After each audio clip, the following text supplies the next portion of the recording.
नमस्कार दोस्तों, daily current affair के सीरीज में आप सभी का स्वागत है। आज है 2 अक्टूबर 2025 और 2 अक्टूबर 2025 से संबंधित जितने भी इम्पोर्टेंट क्वेश्चन बन सकते हैं सभी को हम लोग इस वीडियो में डिस्कशन करेंगे।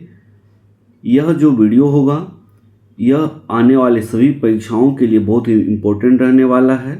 इसमें आज हम लोग लाल चंदन संरक्षण जेल ऑक्यूपेंसी 120.8%, इजरायल गाजा शांति योजना, सतत विकास लक्ष्य 2015, साइबर अपराध 31.2%, typhoon Bualoi Vietnam Bharat Bhutan rail परियोजना, अनंत शस्त्र रक्षा प्रणाली, उत्तरी सफ़ेद गेंडा संरक्षण इत्यादि से रिलेटेड प्रश्न पर चर्चा करेंगे।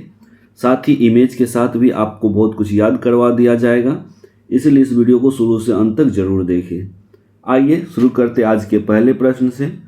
पहला प्रश्न है, Bathukamma is a traditional flower festival celebrated mainly in which Indian state. Hindi में है, बथुकम्मा पारंपरिक फूलों का त्यौहार मुख्यतः भारत के किस राज्य में मनाया जाता है। तो आप इस इमेज को देख सकते हैं, यह है फूलों का त्यौहार है, इसी का नाम है बथुकम्मा और स्टेट फेस्टिवल ऑफ तेलंगाना। तो आपको आंसर पता चल गया होगा। आप इस इमेज से भी याद रख सकते हैं किस स्टेट का ये पारंपरिक फूलों का त्यौहार है। तो इसका सही आंसर हो जाएगा तेलंगाना, ऑप्शन बी इसका सही आंसर है। बात करें तेलंगाना की, तो तेलंगाना ये तेलंगाना स्टेट है और तेलंगाना स्टेट यदि पूछा जाए किन किन और दूसरे स्टेट से सीमा साझा करता है तो इधर से शुरू करें तो ये छत्तीसगढ़ हो गया, उसके बाद महाराष्ट्र हो गया, कर्नाटक हो गया, आंध्र प्रदेश हो गया। ये सभी जो सीमा इसकी सीमा तेलंगाना से लगती है। बात करते हैं अदर फैक्ट इस क्वेश्चन से संबंधित। तो तेलंगाना का पारंपरिक फूलों का त्यौहार है बथुकम्मा और यह त्यौहार मुख्य रूप से नवरात्रि के दौरान 9 दिनों तक मनाया जाता है। महिलाएं मौसमी फूलों को सजाकर रंगीन फूलों की सजावट बनाती है और इस त्यौहार का उद्देश्य प्रकृति और नारी शक्ति का सम्मान करना है। तेलंगाना सरकार ने इसे राज्य उत्सव घोषित किया है। नेक्स्ट क्वेश्चन, गोल्ड टेलिंग्स सोना अवशिष्ट are located which industry. Hindi में है, गोल्ड टेलिंग्स किस उद्योग से संबंधित है। तो इसका सही आंसर हो जाएगा सोना खनन, गोल्ड माइनिंग। तो गोल्ड का जो माइनिंग होता है, टेलिंग हजार्डस वेस्ट इससे निकलता है और भारत अपने सामरिक अपशिष्ट से ऊर्जा के संसाधनों का विस्तार कर रहा है और घरेलू ऊर्जा उत्पादन बढ़ाने के नए तरीकों की तलाश कर रहा है। तो ये जो अपशिष्ट है इससे ऊर्जा संसाधन बनाया जाएगा। तो इसका सही आंसर हो गया ऑप्शन सी, सोना खनन गोल्ड माइनिंग। इसे याद रखेंगे। और गोल्ड माइनिंग जो होता है, सोना का खनन जो होता है, इस प्रक्रिया में जो उत्पन्न अवशिष्ट होते हैं ये हानिकारक रसायन और भारी धातु इसमें पाया जाता है और इसमें एसिड माइन ड्रेनेज अर्थात अम्लीय खनन जल निकासी जैसी पर्यावरणीय समस्या उत्पन्न होती है। और बात करें सोना की, तो भारत वार्षिक सोना उत्पादन 2024-25 में 1.62 टन था और आरबीआई के पास लगभग 880 टन स्वर्ण का भंडार है। यह है सोना से संबंधित अन्य तथ्य। नेक्स्ट क्वेश्चन देखें, तो India became a member of Wassenaar arrangement in which year. Bharat किस वर्ष वासेनार व्यवस्था का सदस्य बना था। तो यहाँ से प्रश्न आपको बीपीएससी जैसे परीक्षाओं में पूछा गया था। तो वासेनार जो व्यवस्था है, इस व्यवस्था जो अरेंजमेंट है, इस अरेंजमेंट का सदस्य भारत कब बना। तो इसका सही आंसर हो जाएगा ऑप्शन बी, 2017 में बना। तो यहाँ देख सकते हैं आप, इससे याद रख सकते हैं इंडिया इन 2017 मेंबरशिप। ये जो वासेनार है, ये वासेनार होता क्या है, वासेनार अरेंजमेंट है क्या, इस चीज़ को जानिए। तो इसका नाम इसीलिए वासेनार पड़ा क्योंकि यह नीदरलैंड के हेग शहर के एक उपनगर, एक छोटा सा जगह है वासेनार, यहाँ पे बैठक आयोजित हुआ था और यह बैठक कैसा था, बहुपक्षीय सहयोग को शुरू करने का समझौता था। और इस व्यवस्था की स्थापना कब हुई, 1996 में हुई थी और यह पारंपरिक हथियार तथा दोहरे उपयोग वाली वस्तु और प्रौद्योगिकी के निर्यात से संबंधित है। आप सिंपल लैंग्वेज में ऐसे समझेंगे कि बहुत सारे देश है, यदि उन देशों को टेक्नोलॉजी दे दिया जाए कि एटम बम कैसे बनाया जाता है या फिर परमाणु ऊर्जा कैसे बनाया जा सकता है, तो वो कहेगा कि हम परमाणु ऊर्जा बनाने के लिए मुझे टेक्नोलॉजी चाहिए, लेकिन वो क्या करेगा, गुप्त रूप से अपना हथियार बना लेगा। अर्थात दोहरे यूज होने वाले जो भी टेक्नोलॉजी है जैसे कि यूरेनियम, इसका दोहरा उपयोग है। दोहरा उपयोग क्या है? एक उपयोग तो है ऊर्जा उत्पादन के लिए और दूसरा उपयोग है उसे हथियार बनाने के लिए। तो ऐसे सभी हथियार न बना पाए, इसके रोक के लिए ही ये समझौता हुआ था, ताकि सभी देशों को ये पारंपरिक हथियार और दोहरा उपयोग न कर पाए, और साथ ही जो टेक्नोलॉजी कोई जो भी इसके मेंबर है उनसे एक एग्रीमेंट करा लिया जाता है कि आप बिना सहमति के किसी अन्य देश को आप अपना तकनीकी या फिर जो इसका मटेरियल है ये साझा नहीं करेंगे। तो इसीलिए एक एग्रीमेंट होता है, इसे वासेनार एग्रीमेंट कहते हैं। देश याद रखेंगे नीदरलैंड। नीदरलैंड की राजधानी हेग, और हेग में क्या है? हेग में अंतर्राष्ट्रीय न्यायालय भी है, नीदरलैंड की राजधानी हेग शहर में, और हेग में वासेनार हुआ था। और नीदरलैंड की राजधानी कहाँ है? एम्स्टर्डम, याद रखेंगे।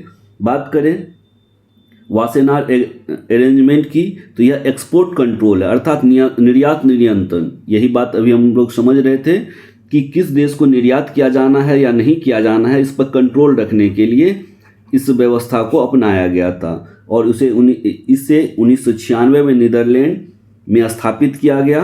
और उद्देश्य है जो भी हथियार है या दोहरा उपयोग की तकनीकी है, दो तरह का उपयोग हो सकता है। एक कह सकते हैं विध्वंसक हो सकता है और एक सृजन वाला हो सकता है, कि निर्यात को नियंत्रित करना है। और वर्तमान में इसमें कुल कितने मेंबर है, ऐसा प्रश्न पूछा जा सकता है।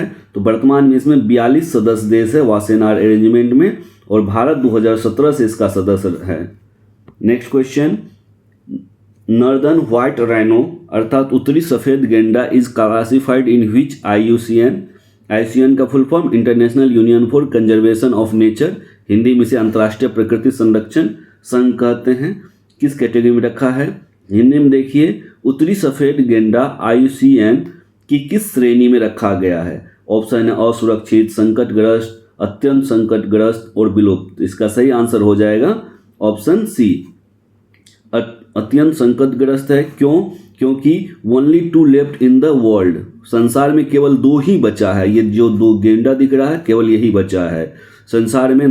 जो है ये किस तरह का? उत्तरी सफ़ेद गेंडा, नॉर्दर्न व्हाइट राइनो कंजर्वेशन, ये 2 ही गेंडा बचा है। यदि इन दोनों की मृत्यु हो जाती है तो पूरी तरह से जो उत्तरी सफ़ेद गेंडा है ये समाप्त हो जाएगा। इसीलिए IUCN जो है अंतर्राष्ट्रीय प्रकृति संरक्षण संघ जो है इसे किस कैटेगरी में रखा है? तो अत्यंत संकटग्रस्त कैटेगरी, क्रिटिकली इंडेंजर्ड कैटेगरी में रखा है। और जब एक भी नहीं बचेगा तब उसे विलुप्त कैटेगरी में बताया जाएगा। अभी दुनिया में उत्तरी श्वेत गेंडे की केवल 2 मादाएं, केवल मादा ही है। एक है नजीन और दूसरा है फातू। नाम रखा गया इसका नजीन और फातू बची है। और इन्हें फिलहाल कहाँ पर? तो केनिया के ओल पेजेटा कंजर्वेसी में रखा गया है। इसे याद रखेंगे। कहाँ है मात्र 2 जो गेंडा बचा है, ये कहाँ है? तो केनिया में है। इसे याद रखेंगे, केनिया। और केनिया के किस कंजर्वेसी में रखा गया है? इसे भी याद रखेंगे, ओल पेजेटा कंजर्वेसी में है। और 2 ही बचा है। बात आती है केनिया की, तो केनिया का नेबरिंग कंट्री देख लेते हैं, जो पड़ोसी देश है। इधर सोमालिया है, इधर इथोपिया है, नॉर्थ सूडान है, युगांडा है और ये है तंजानिया। इसे याद रखेंगे। इधर जो है इंडियन ओशन है, इंडियन ओशन अर्थात हिंद महासागर, और ये लेक ऑफ विक्टोरिया है। ध्यान रखेंगे, ये लेक ऑफ विक्टोरिया है, ये लेक ऑफ विक्टोरिया है। और इधर है इस साइड था हिंद महासागर। बात करें जब चर्चा आती है लेक विक्टोरिया की, तो एक क्वेश्चन का चर्चा करना यहाँ अत्यंत आवश्यक है, जो हम लोग नील नदी से संबंधित है। इसे हम लोग अगले स्लाइड में देखेंगे। इसे पहले देख ले उत्तरी सफ़ेद गेंडा संबंधित अन्य महत्वपूर्ण तथ्य।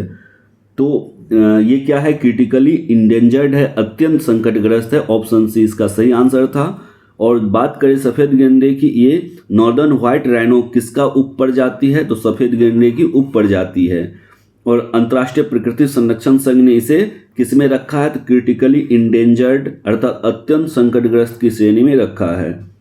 वर्तमान में 2 मादाएं हैं, हम लोग देख चुके हैं, नजीन और फातू। और अंतिम नर गेंडा जो सूडान में था, इनकी मृत्यु 2018 में ही हो चुकी है। और इनके संरक्षण हेतु IVF अर्थात इन विट्रो फर्टिलाइजेशन का तकनीकी का उपयोग किया जा रहा है, ताकि इनकी संख्या को बढ़ाया जा सके। हम लोग बात कर रहे थे, एक क्वेश्चन आया था विक्टोरिया, जो ये लेक विक्टोरिया है, लेक विक्टोरिया और नील नदी का क्या रिलेशन है? तो बिल्कुल लेक विक्टोरिया से वाइट नील निकलता है और ये लेक ऑफ ताना एक झील है, यहाँ से ब्लैक नाइल निकलता है, व्हाइट और ब्लैक, अर्थात काली नील और सफ़ेद नील, और दोनों जा कर के खार्तूम यहाँ जगह है, कहाँ पे? सूडान में, खार्तूम में जा कर के दोनों मिलता है, तब जा कर के किस नाम से नदी बहती है? तब नील नदी बहती है। और नील नदी का संगम कहाँ है, कहाँ जाके गिरती है? तो देखिए यहाँ डेल्टा बनाते हुए मेडिटेरियन सी अर्थात भूमध्य सागर में गिर जाती है। तो कई प्रश्न यहाँ से बन गए। सबसे पहला नील नदी का जो पहला भाग है व्हाइट नील, सफ़ेद नील का उद्गम कहाँ से होता है? तो विक्टोरिया झील से होता है। ब्लैक नील का उद्गम कहाँ होता है? लेक ऑफ ताना से होता है। ये लेक ऑफ ताना कहाँ है? तो इथोपिया में है। ये सभी याद रखेंगे। और ये जो विक्टोरिया झील है ये केनिया के बाउंड्री से लगा हुआ है, ये भी याद रखेंगे। तंजानिया और केनिया के बाउंड्री से सटा हुआ है। बात करें विक्टोरिया झील से श्वेत नील निकलती है और ताना झील से ब्लू नील निकलती है। सॉरी, यहाँ पे ब्लैक नहीं ब्लू है, ध्यान रखेंगे। ब्लू थोड़ा छोटा था, दिखा नहीं, ब्लू नील है। ब्लू और श्वेत मिल करके नील नदी बनाती है और खार्तूम में श्वेत नील और ब्लू नील मिल करके नील नदी बनाती है। और नील नदी जो है उत्तर की ओर बहते हुए, इस दिशा को उत्तर बोलेंगे, और उत्तर की ओर बहते हुए कहाँ जाती है? भूमध्य सागर अर्थात मेडिटेरियन सी में गिर जाती है। यह भूमध्य सागर में मिलने से पहले नील डेल्टा भी बनाती है। और डेल्टा क्या होता है? जब नदी समुद्र में मिलने से पहले अलग अलग भाग में बहे, अलग अलग पार्ट में बट के बहे, तो इसे बोलते हैं डेल्टा। और इसका अपोजिट क्या होता है? इसका अपोजिट होता है एस्चुरी। मान लेते कोई रिवर आ रही है, बिना अलग अलग पार्ट में बटे नदी में गिर जाती है, तो इसे बोलेंगे एस्चुरी। और हिंदी में इसे क्या बोलते हैं? एस्चुरी को ज्वार नदमुख ये एस्चुरी होता है। और डेल्टा होता है जब अलग अलग धाराओं में बट के मिलती है। तो ये हो गया। देखते हैं अगला प्रश्न। Anant Shastra developed by BEL का फुल फॉर्म है Bharat electronic limited is related to. इसको देख ले हिंदी में, भारत इलेक्ट्रॉनिक लिमिटेड द्वारा विकसित अनंत शस्त्र किससे संबंधित है? तो इसका सही आंसर हो गया वायु रक्षा प्रणाली। ऑप्शन सी इसका सही आंसर है, एयर डिफेंस सिस्टम, वायु रक्षा प्रणाली। देखिए यहाँ इमेज एयर डिफेंस सिस्टम है, अनंत शस्त्र जो है एयर डिफेंस है। और ये क्या है, किस श्रेणी का है? तो इसे देखिए QSRM, और QSRM का फुल फॉर्म क्या हो गया?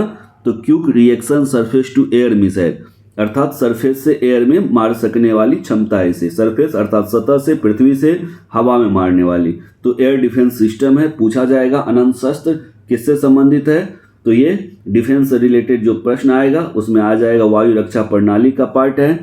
बात करें अनंत शस्त्र का, तो इसे बेल द्वारा भारत इलेक्ट्रॉनिक्स लिमिटेड द्वारा विकसित किया गया एक स्वदेशी वायु रक्षा प्रणाली है, अर्थात भारत में ही इसे बनाया गया है। भारत में इसे किसने बनाया? DRDO और BDL। DRDO का defence research and development organisation, Hindi में रक्षा अनुसंधान और विकास संगठन। BDL भारत डायनामिक्स लिमिटेड है के सहयोग से बनाया गया। और QRSAM क्या होता है? तो QRSAM को quick reaction surface to air missile, Hindi में कन्वर्ट करें इसे तो त्वरित प्रतिक्रिया सतह से वायु मिसाइल पर आधारित है। पूछा जाएगा यह किस प्रतिक्रिया पर आधारित है? तो ये याद रखेंगे QSRAM पर आधारित है। मारक क्षमता कितने किलोमीटर तक जाके मार सकती है? तो 30 किलोमीटर इसका सही आंसर है। इसे Akash MRSAM medium range surface to air missile spider S-400 जैसे प्रणालियों के साथ जोड़ा जा सकता है। वैसा ही है ये अभी, इसीलिए इसे जोड़ा जा सकता है। नेक्स्ट क्वेश्चन है, India announce 2 cross border railway project with which country? Bharat ने हाल ही में किस देश के साथ 2 क्रॉस बॉर्डर रेल परियोजना की घोषणा की है? 2 क्रॉस बॉर्डर रेल परियोजना क्या होता है? जब एक देश से दूसरे देश में रेल जाती है तो उसे बोलते हैं 2 क्रॉस बॉर्डर रेल। तो किस देश के साथ ऐसा डील हुआ है? तो आप यहाँ देख सकते हैं, ये भूटान और इधर इंडिया, इधर वाला पार्ट इंडिया हो गया, इधर वाला पार्ट भूटान हो गया। ये भूटान का झंडा, ये इंडिया का झंडा, और बीच में रेल चल रही है। तो ये इसी को बोलते हैं 2 क्रॉस बॉर्डर रेल परियोजना।